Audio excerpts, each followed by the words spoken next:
Williams, bom dia. Eu sou o Antônio Lupe, da Rádio CBN. Você fez um gol importante, né? Falamos bastante sobre esse gol, só que na saída do campo, e isso foi muito comentado depois do gol que você marcou, você fez uma autoavaliação de que naquele momento você não tinha feito uma boa partida, mas foi coroado com um gol. Isso é difícil a gente ver num jogador de futebol, né? Porque ele quer colocar aquilo que valoriza, que foi o gol, mas você trouxe essa humildade em falar que realmente uma partida que você ficou abaixo. Como é que foi isso para você? Se é algo que você assim fala abertamente em relação a isso, para trazer de forma clara para o torcedor que o jogador, mesmo fazendo gol, não teve uma atuação tão importante ou aquela atuação que ele esperava ter num jogo tão difícil como foi contra o Santa Cruz. Cara, para mim é natural isso, né? A gente tem essa noção, né, de quando a gente está fazendo uma boa partida e quando não está. Quando está errando aquilo que às vezes você não está acostumado a errar. E para mim, de forma natural, até porque meu trabalho é exposto. Não tem como eu querer enganar alguém, né? Não tem como eu, por exemplo, eu errar um passe e falar assim, não, peraí, vou fazer de novo aqui. É exposto. É ao vivo e a minha avaliação também. Eu não tenho problema nenhum. Talvez não foi a primeira vez que eu tenha ido mal e também não vai ser a última, né? Outras vezes irão acontecer, até porque tudo que a gente faz no campo não é uma programação, né? A gente tem tomadas de decisões, às vezes a gente acerta, às vezes a gente erra. E talvez eu falei aquilo ali também assumindo a responsabilidade, né, que é do meu perfil, assumir responsabilidade, né, trazer para mim aquilo que é meu, como essência, como caráter, e até mesmo é repetitivo, né, falar aquilo que vocês viram. Realmente não estava fazendo um bom jogo e vida que segue, né, a gente humaniza um pouco, né, quando a gente dá uma entrevista assim mais sincera, né, sinceridade sempre foi uma das minhas características também, né? Papel de assumir responsabilidade e não tenho vergonha disso. A gente assume responsabilidade, a gente assume as pressões e tenta encarar isso com o maior equilíbrio possível. William, bom dia. Sou o Diego Alves, da IPTV. Nesses 2 últimos jogos no Brinco de Ouro, a gente fica ali perto da torcida durante o jogo. Tenho notado assim que tem pintado uma insatisfação da torcida, talvez muito cedo dentro dos jogos. Assim, a gente escuta algumas vaias ainda, às vezes, no primeiro tempo, momento em que o jogo ainda está 0-0, e um time que ainda está invicto no campeonato, né? Agora voltou para dentro do grupo dos 8 primeiros, um trabalho do Hélio Cisenano está começando. Você acha que tem pintado uma insatisfação precipitada, ou isso faz parte mesmo assim do torcedor, quando está dentro do jogo, né, se exaltar um pouco assim? Como é que você avalia o que tem vindo assim das arquibancadas, um trabalho que ainda é muito inicial aqui dentro do clube, né, para essa Série C? Cara, eu encaro com naturalidade e eu digo que é até normal. O que não pode ser normal é a gente se pressionar dentro de campo, né? Como eu falei, a gente toma as decisões pautadas naquilo que a gente trabalhou durante a semana, visualizando adversários e tudo mais. O extra, né? O extra-campo ali, o próprio torcedor, eu não consigo fazer uma análise de números e anos assim recentes, mas eu creio que essa pressão que a gente está sentindo não é por causa desse ano, são por causa de vários anos para trás. Eu, na saída, na entrevista que eu dei, eu estou aqui faz 6 meses, só que a gente sente uma pressão que ela já perdura mais tempo dentro do clube e do Guarani por resultados recentes. E, como eu falei, eles talvez não tenham essa alegria momentânea ali, né, de resultados bons e boas performances, talvez dar show, que é aquilo que quando eu vou no estádio eu quero ver gols, eu quero ver a minha equipe ganhar, eu quero ver os dribles, eu quero ver uma superioridade grande. Talvez a gente não está tendo isso, né? A gente tenha noção disso, Talvez não estamos fazendo os jogos de encher os olhos, né, assim, vamos dizer. Porém, as vaias, né, as cobranças, ela não pode tomar partido daquilo que nós temos que fazer, que são as decisões dentro de campo. E aí a gente fica nervoso, a gente, né, acaba não fazendo as coisas com mais tranquilidade. Isso também é natural, é humano, né? A gente sente a pressão e às vezes a gente acaba tomando decisões erradas. Isso não pode acontecer. William, bom dia. Breno Beretta, Rádio TV Bandeirantes. Eu queria que você falasse um pouquinho, né? O Hélio fez 2 mudanças importantes. Ele colocou na zaga o Maurício Antônio, no meio-campo Carlos Eduardo, porque ele está testando ainda o time no início do campeonato, né? E deu mais consistência até para a defesa. E vocês hoje, ao lado do Ipiranga e do Barra, têm a 2ª melhor defesa da Série C, perdem só para o Amazonas, né? Queria que você falasse sobre a importância desse entrosamento, né? Jogadores que você conhece desde o Paulistão jogando junto. O Emerson na esquerda, o Maurício Antônio, o Jonathan, você protegendo a defesa. E também queria que você falasse sobre essa disputa agora sadia no meio-campo, porque tem você, que é um dos titulares absolutos do time, tinha o Natan do seu lado, que voltou agora, já está à disposição, recuperado, fez muita falta para o time, mas entrou o Carlos Eduardo, tem o Ralf também à disposição. Eu queria que você falasse também dessa disputa sadia no meio-campo. Vou falar primeiro do conjunto, né? No sentido de quanto mais a gente tiver minutos, mais jogos, né? Falando assim de um tempo recente, quanto mais você tá jogando com os companheiros, mais você entende, né? Às vezes, como o companheiro quer receber um passe ou na marcação ou alguma coisa assim, quanto mais tempo você tiver com eles, mais entrosado fica. E para mim é de fundamental importância que apareçam jogadores talvez que não tinha tantos minutos, né, e que agora estão tendo, que faz com que o grupo cresça, né? Acho que nas minhas primeiras entrevistas que eu dei aqui, eu falei sobre essa competitividade, que ela deveria existir e que conforme cada posição tivesse atletas que estivessem buscando o seu espaço, elevaria o nível dos outros companheiros também, e tem que ser assim. Vejo que o sarrafo está subindo, né? Os atletas têm entrado bem nas partidas, e isso faz com que a gente melhore a nossa performance também. Ô Williams, você está com 36 anos, e eu estava buscando aqui na tua ficha. Acredito que pela primeira vez que você está disputando uma Série C de Campeonato Brasileiro, né? Nos últimos anos, aí, pegando o histórico das equipes, Novo Horizontino Série B, Sport, Cruzeiro teve uma experiência no Emirados Árabes também. É uma experiência nova para você, depois de tudo que você já viveu na carreira. Você já fez essa autoavaliação. Também tem essa questão de entender um pouco mais a divisão? Porque, por exemplo, não tem VAR, o que você já estava acostumado nos últimos anos. O elenco do Guarani também é um elenco que tem como característica jogar divisões acima da que o Guarani está disputando hoje nos últimos anos. Você acha que talvez esse entendimento da divisão também pode ter interferido na questão de desempenho e tudo mais do Guarani, por ter jogadores mais experientes e que não estavam tão acostumados com esse até nível técnico de jogo, de competição, ou você acha que não tem nada a ver? Cara, vamos dizer assim, é um pouco difícil fazer uma análise assim, né, rápida sobre isso, mas são jogadores experientes, como você citou, né, jogadores que fazem essa análise também, né, da divisão. Pode ser que tenha diferença do VAR, mas não acho que seja a principal questão, né, em si. Porque às vezes na Série B e na Série A o VAR também erra.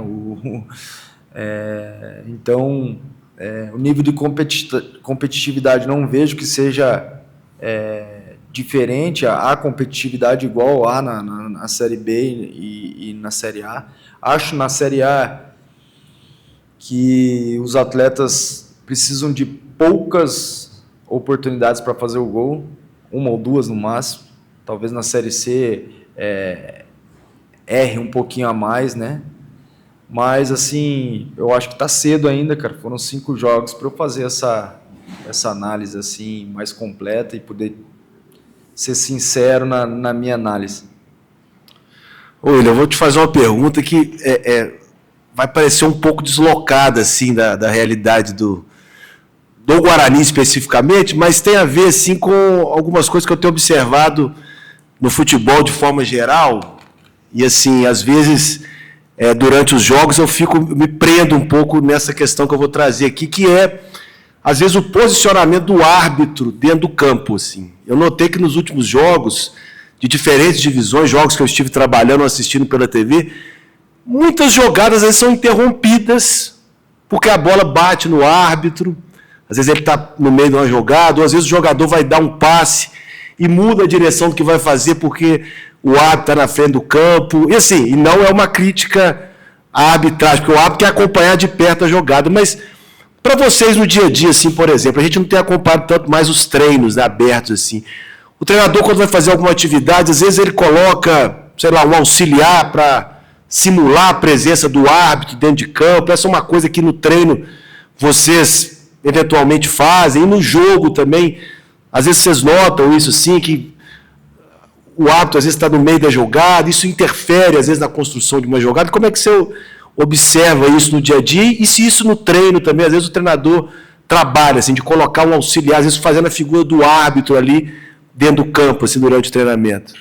Cara, é uma pergunta realmente diferente. Eu acho que a verdade é que o quanto menos a gente se importar com o árbitro é melhor, né, cara? A gente sabe ali que ele é o cara que toma as decisões, né, dentro da partida, tudo. Agora, a gente está focado no esquema tático e o posicionamento do adversário, né? E o árbitro não é nosso adversário. Às vezes acontece ali de acertar um passe, ou às vezes, para ser bem sincero, velho, a maioria dessas vezes que bate a bola no árbitro ali não é realmente um passe, é um bate-rebate que a bola fica até naquela dúvida de quem será que é a bola e tal. Isso não é treinado. O posicionamento do árbitro. Entendeu? Às vezes é difícil a gente fazer o nosso posicionamento dentro do campo, imagine a gente focar no posicionamento do árbitro. Então, eu acho que interfere pouco, assim, sabe? Se uma bola bate por jogo no árbitro ali, eu acho que já é demais. William, uma das principais cobranças da torcida é que o Guarani seja ofensivo, que marque mais gols, e o próprio Hélio já disse em uma das entrevistas que o primeiro objetivo dele é não tomar gols, e o Guarani agora está se reorganizando, né? Como que você vê essa situação do time ter que ser bem equilibrado lá atrás e a bola ter que chegar mais nos atacantes também? Tanto é que nesse último, no gol seu, a gente mostra a origem da jogada, foi dos seus pés que saiu para o Parede conquistar o escanteio, né? Conseguiu o escanteio ali. E você já teve vários companheiros diferentes com características diferentes ali no meio campo, como o Cauã Jesus, como o Isaac, agora o Carlos Eduardo, o próprio Natan. Como que você vê essa situação? Assim, cara, eu acho que a gente tem que ter equilíbrio, né, cara? Tem que ter equilíbrio, eu acho que tem que ter uma boa defesa. E assim, você meio clichê, né? O quanto menos a gente sofrer e o quanto mais a gente fazer com que o adversário sofra, a gente tem mais possibilidades de fazer gol. Isso não quer dizer que a gente vai sair dali vitorioso, porque trata-se de futebol, né? Agora, que a gente tem tido um volume maior, isso é evidente nesses primeiros 5 jogos, volume, posse de bola, estamos tentando, rodando a bola de um lado para o outro. As equipes que vêm jogar contra a gente, eu acho que o Santa Cruz aí foi a equipe que mais saiu para jogar, no meu modo de ver. Se você reparar, se você puxou realmente desde o início da jogada, a gente ficou praticamente 1 minuto com a bola no pé, rodando de um lado para o outro, tentando achar espaço. Encontramos uma jogada por dentro, tocamos no parede, escanteio e saiu o gol. Então, tipo assim, a gente tem buscado as melhores chances, as melhores oportunidades, E assim, não vejo tantas chances claras porque os adversários, a maioria, se fecha. O Ferroviária jogou com linha de 5, quando na fase defensiva. Itabaiana jogou com linha de 5 na fase defensiva também. Então, a gente tem procurado, tem rodado a bola, ficado com posse, finalizado, escanteio, bola parada.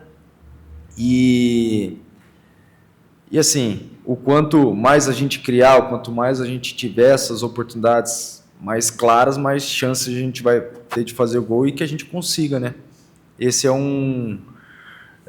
não consigo te fazer uma análise fria, mas assim, o que eu posso dizer é que a gente está tentando e você fez a análise do gol e foi isso, entendeu? A gente está buscando criar as melhores oportunidades para os atacantes também fazerem os gols. Hoje em dia a gente não tem muito tempo são mais entrevistas coletivas, mas para até humanizar os jogadores, né?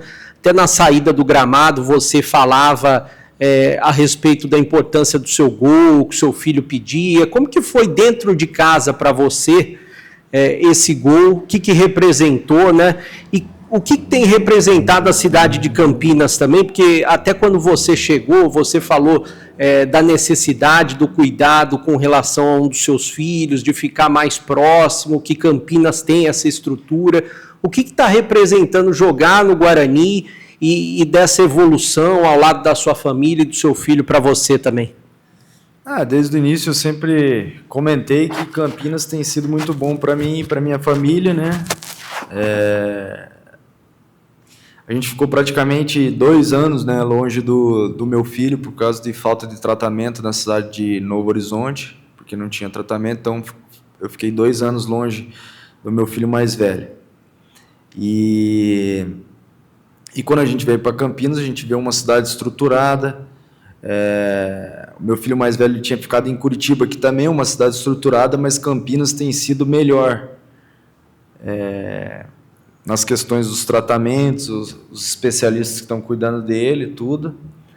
Escola para os meus outros 2 filhos tem sido uma bênção também para eles, né? A minha esposa tá bem adaptada à cidade e tudo. O clube aqui tem me dado todo o suporte. Eu tenho sido muito feliz aqui nesse clube. Tenho vivido intensamente aqui cada oportunidade que tem sido me dada, seja ela de treino ou de jogo. E o gol que eu fiz ali, eu acredito muito em Deus, né? Acredito no sobrenatural, acredito que as coisas não acontecem por acaso, não acredito em coincidência. Não costumo fazer bola parada, como eu falei na entrevista, não sou um cara que treina, faz 20 anos que eu fico na fase defensiva, sempre na sobra, e senti de ir para a área naquele momento, e a bola, até brinquei com os meus companheiros, falei, cara, será que essa bola vai vir aqui? Tá vindo, e veio, então, tipo, isso que eu tenho crido, acredito que vai ter muitas coisas boas aqui ainda, nesse clube, o melhor ainda sempre está por vir. Acredito que esses resultados, talvez que a torcida esteja nos pressionando, seja normal.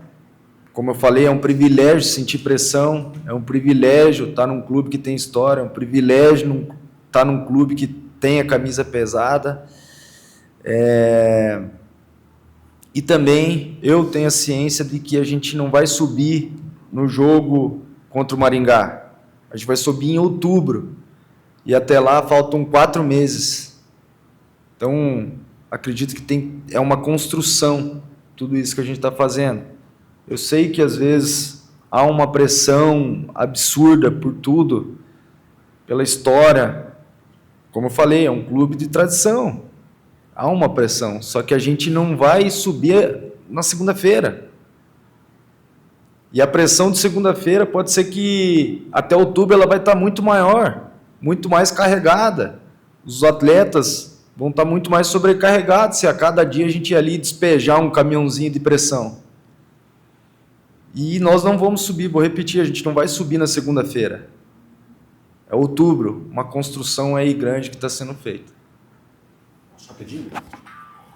William, só aproveitando, esse jogo de segunda-feira contra o Maringá, claro que ainda tem sexta, sábado, domingo de preparação, mas tem dois números interessantes do Maringá, melhor ataque da competição, 13 gols, só que por outro lado tem 12 gols sofridos, né? É uma das piores defesas aí dos 20 clubes que disputam a Série C do Campeonato Brasileiro. O que você já tem estudado e o que o Guarani vai enfrentar lá na segunda-feira contra o Maringá? Cara, joguei no Curitiba, então a gente, assim, eu tenho essa experiência do Campeonato Estadual de lá. A gente sabe que é uma equipe nos seus domínios muito forte, né? Que tinha uma maneira de jogar bem complicada, que seguia individualmente todos os atletas dentro do campo. Mas assim, ainda a gente, até ontem, né, a gente fez a análise do jogo passado ainda, né? E a partir de hoje acredito que a gente comece já a pensar e ver os pontos fortes e os pontos vulneráveis do Maringá, para que a gente saia de lá, vá até lá com esse pensamento e saia de lá vitorioso.